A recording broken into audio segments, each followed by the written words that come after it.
ప్రాణం పోతున్న పరిస్థితిలో, ఏ అవయవము పనిచేయని పరిస్థితిలో దేవుడు నా జీవితంలో చేసిన ఈ అద్భుత కార్యం.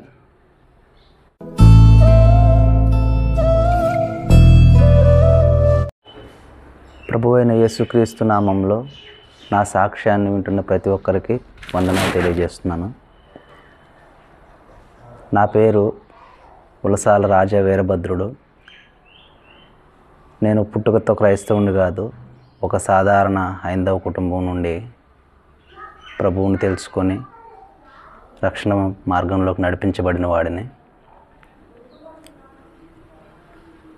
ఈరోజు దేవుడు నా జీవితంలో చేసినటువంటి అద్భుతమైన కార్యములను ఈ సాక్ష్యం ద్వారా మీతో పంచుకోవాలని ఆశపడుతున్నాను.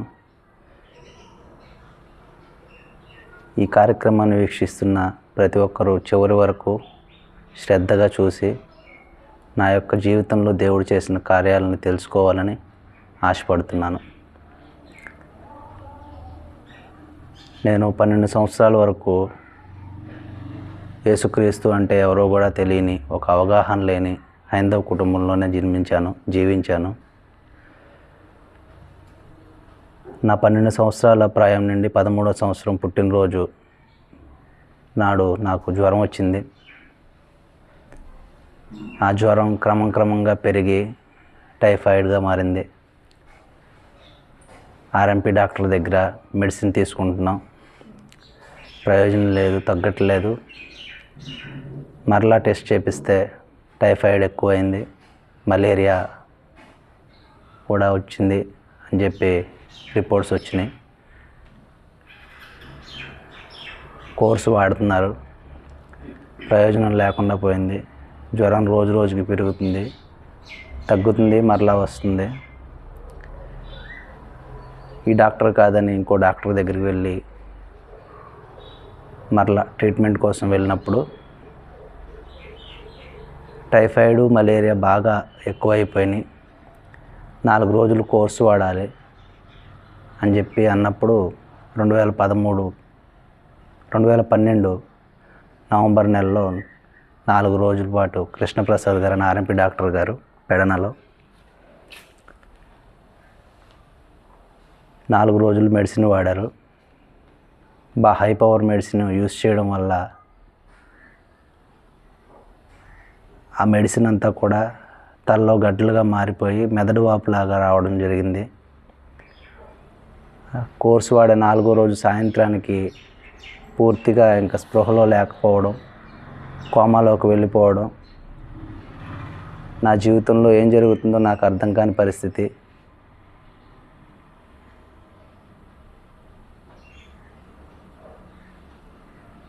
నేను కోమాలోకి వెళ్ళిపోయాను. మా అమ్మగారు అయితే నా కొడుకు చనిపోయాడు అని చెప్పి బాధతో ఏం చేయాలో తెలియక డబ్బులు రోడ్డు మీద విసిరేసి, మేము ఉండే ప్రాంతంలో పరిగెత్తుకుంటూ రోడ్డు మీద వెళ్తున్నప్పుడు మా స్థానిక సంఘ సేవకురాలైన సంతోషమ్మ గారు, మాది పెడన ప్రాంతంలో వీరభద్రపురంలో ఉన్న జీవముగల క్రీస్తు సంఘం, ఆ రోడ్లో మా అమ్మగారు పరిగెడుతూ వెళ్తున్నప్పుడు ఆ దైవ సేవకురాలు చూసి పిలిచి ఏమైంది అని ప్రశ్నించినప్పుడు, నా కుమారుడు ఇలా చనిపోయాడు అని చెప్పి బాధపడుతూ ఏడుస్తున్నప్పుడు, దేవుడు మీ జీవితాల్లో కార్యం చేస్తాడు, యేసుక్రీస్తు నిజమైన దేవుడు, నీవు ఎటువంటి పరిస్థితిలో ఉన్నా దేవుడు నీ యొక్క ప్రార్థన ఆలకించి నీ కుమారుని బ్రతికిస్తాడు అని చెప్పి బలపరిచి మందిరంలోనికి తీసుకొచ్చి ప్రార్థించి తైలం చేతికిచ్చి, నీ కుమారుడికి ఏమీ కాదు, ప్రభువు బ్రతికిస్తాడు అని చెప్పి ఆ తైలం ఇచ్చి పంపించినప్పుడు, ఆ సమయంలో మా నాన్నగారిది రాయలసీమ ప్రాంతం. మాకు ఈ ప్రాంతంలో బంధుబలగాలు అనేది మచిలీపట్నం దగ్గర పెడనలో ఎవరు లేరు. మేము ఒక కుటుంబం ఒంటరిగా ఉండేవాళ్ళం. కనీసం మాకు సహాయం చేయడానికి ఎవరు లేరు, హాస్పిటల్కి తోడుగా వెళ్ళడానికి ఎవరు లేరు. మా అమ్మగారు అయితే కంగారులో పరిగెట్టుకుంటూ వెళ్ళిపోయింది. మా నాన్నగారు ఒక్కళ్ళే ఉన్నారు. కనీసం హాస్పిటల్కి తీసుకెళ్ళడానికి కూడా ఎవరూ లేరు. ఒక్కడే తీసుకొని వెళ్ళినప్పుడు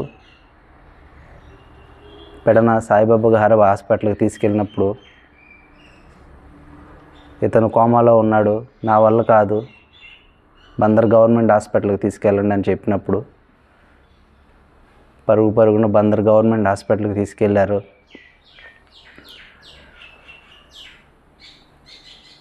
హాస్పిటల్లో నైట్ టైం కాబట్టి డాక్టర్స్ లేరు.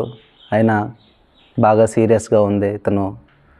మేము నయం చేయలేము, డాక్టర్స్ లేరని నర్సులు చెప్పి పంపించేసినప్పుడు వెళ్ళిపోమన్నప్పుడు మా వల్ల కాదండి, మేము ఇంక తీసుకెళ్ళే స్తోమత లేదు, మీరే ఏదో ఒకటి చేయండి అని చెప్పి వాళ్ళని బతిమాలినప్పుడు వాళ్ళు జాయిన్ చేసుకున్నారు. కొన్ని రోజుల వరకు మేమేం చెప్పలేమని తెల్లవారు పొద్దున్న డాక్టర్లు వచ్చి చెప్పారు. కానీ దేవుడి యొక్క మహాకృపను బట్టి దేవుడు సోమవారం సాయంత్రం నేను కోమాలోకి వెళ్ళాను.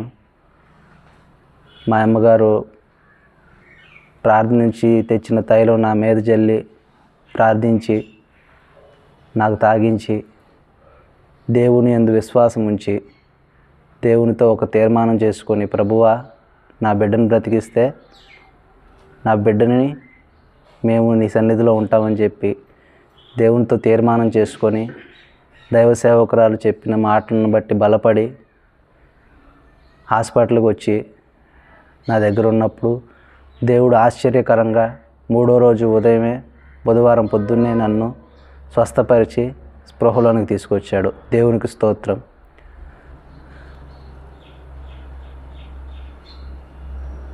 నేనైతే చనిపోయాను అనుకుని నేను చదువుతున్న స్కూల్కి కూడా సెలవు ఇచ్చేశారు.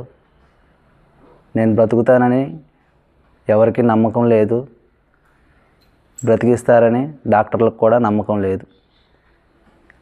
కానీ దేవుడు ఆశ్చర్యకరంగా ఆ రోజు నన్ను బ్రతికించాడు. అప్పుడు నాకు 13 సంవత్సరాల వయసు. తర్వాత మేము దేవునిలో నమ్మకం ఉంచి నమ్మి బాప్తిస్మం పొంది రక్షించబడ్డాము. క్రమక్రమంగా దేవునిలో బలపడ్డాము. దేవుడు నేను మందిరానికి రావడం మొదలుపెట్టిన తర్వాత వాగ్దాన రూపంలో మాట్లాడుతున్నాడు.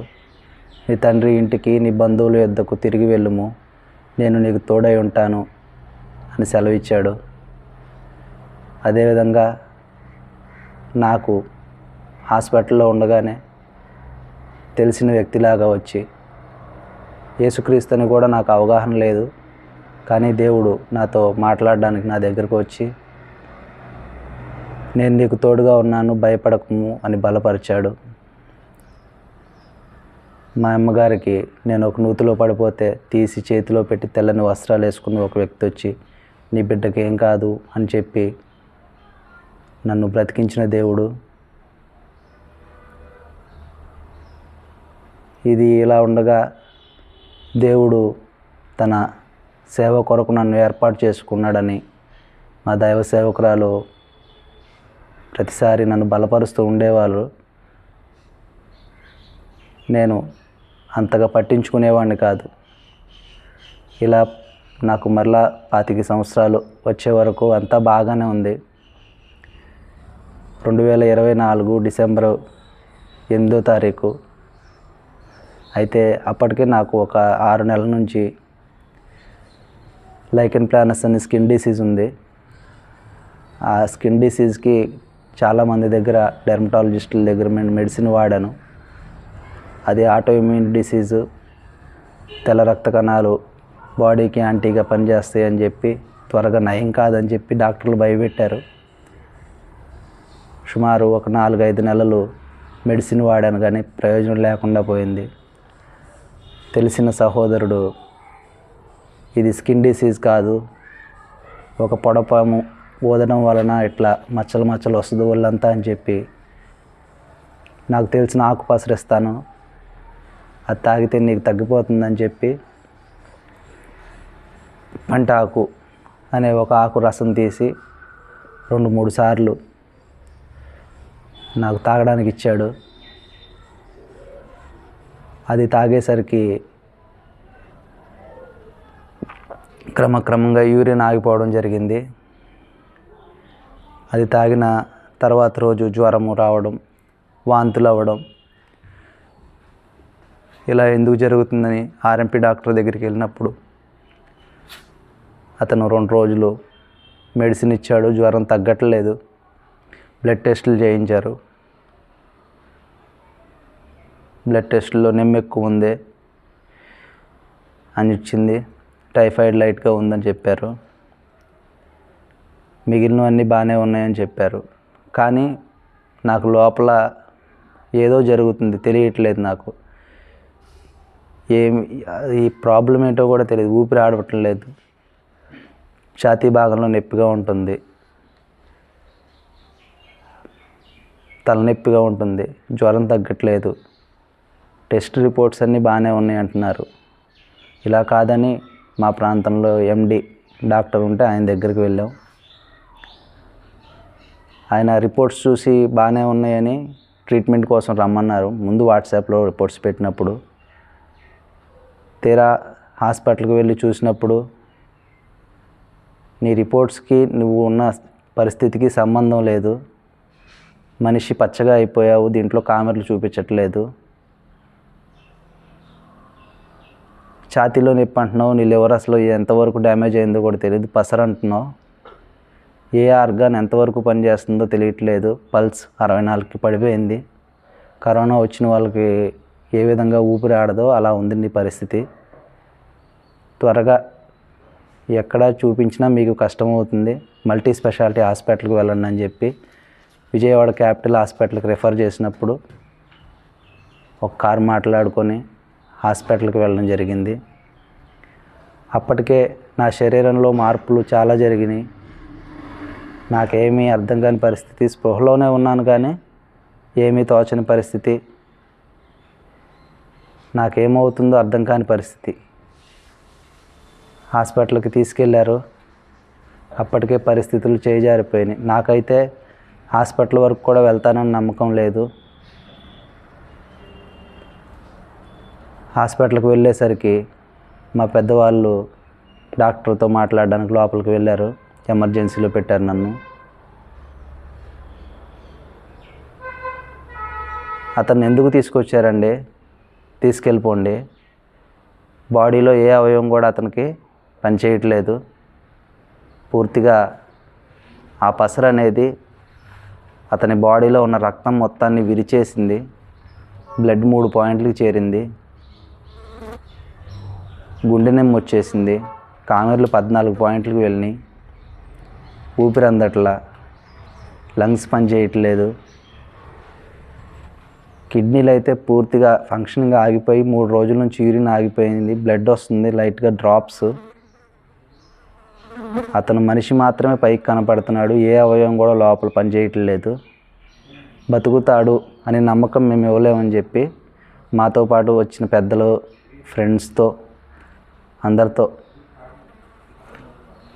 సంతకాలు పెట్టించుకొని వేలు ముద్రలు వేయించుకొని మేమైతే గ్యారంటీ ఇవ్వలేము, ట్రీట్మెంట్ చేస్తాము అని చెప్పి జాయిన్ చేసుకున్నప్పుడు మేమైతే హాస్పిటల్కి వెళ్ళేటప్పుడు ఆర్థిక స్తోమత కూడా లేని పరిస్థితి. కానీ ప్రభు కృపను బట్టి ప్రభువే సహాయం చేసి అడగకుండానే అనేక మంది ఆర్థికంగా సహాయం చేశారు. అదేవిధంగా నా కోసం మా జీవం గల క్రీస్తు సంఘం, ఇంకా అనేక ప్రాంతాల్లో తెలిసిన సంఘాలు, విశ్వాసులు, మా దైవ సేవకులు, వారి కుటుంబం ఉపవాసం ఉండి ప్రార్థించారు. రాత్రి పగళ్ళు కన్నీరు విడిచి ప్రార్థించారు. దేవుడు వారి ప్రార్థన ఆలకించి ప్రవచనం ద్వారా సంఘంలో అనేక చోట్ల నేను బ్రతికిస్తాను, నా సేవలో వాడుకుంటాను అని దేవుడు వాగ్దానం ఇచ్చాడు. దేవుడి యొక్క కృపను బట్టి కిడ్నీ ఫంక్షనింగు మరలా సుమారు 14 రోజుల తర్వాత స్టార్ట్ అయింది. బ్రతుకుతాను అన్న నమ్మకం లేని పరిస్థితి నుండి దేవుడు ఎంతో గొప్ప కార్యం చేసి కొన్ని రోజుల్లోనే నాకు సుమారు 11 సార్లు డయాలసిస్ చేశారు. 8 బ్లడ్ ప్యాకెట్లు ఎక్కించారు. కొన్ని రోజుల్లోనే డయాలసిస్ అవసరం లేదు అనే పరిస్థితికి నా దేవుడు తీసుకొచ్చాడు. దేవుడు నా జీవితాల్లో చేసిన కార్యం మీరందరూ విని ప్రభువుని సొంత రక్షకునిగా అంగీకరించండి. మీరు ఏ పరిస్థితిలో ఉన్నా, మీరు ఎలాంటి జీవితంలో ఉన్నా దేవుడు మీ జీవితాల్లో కార్యం చేస్తాడు. నా దేవునికి అసాధ్యమైనది ఏదీ లేదు. ఈ సాక్ష్యం విన్న మీరందరూ కూడా ఏదైనా సమస్యలో ఉంటే మనస్ఫూర్తిగా ఒక్కసారి ప్రభువుని అడగండి. ప్రభువు మీ జీవితాల్లో కార్యం చేస్తాడు. అందరికీ వందనాలు.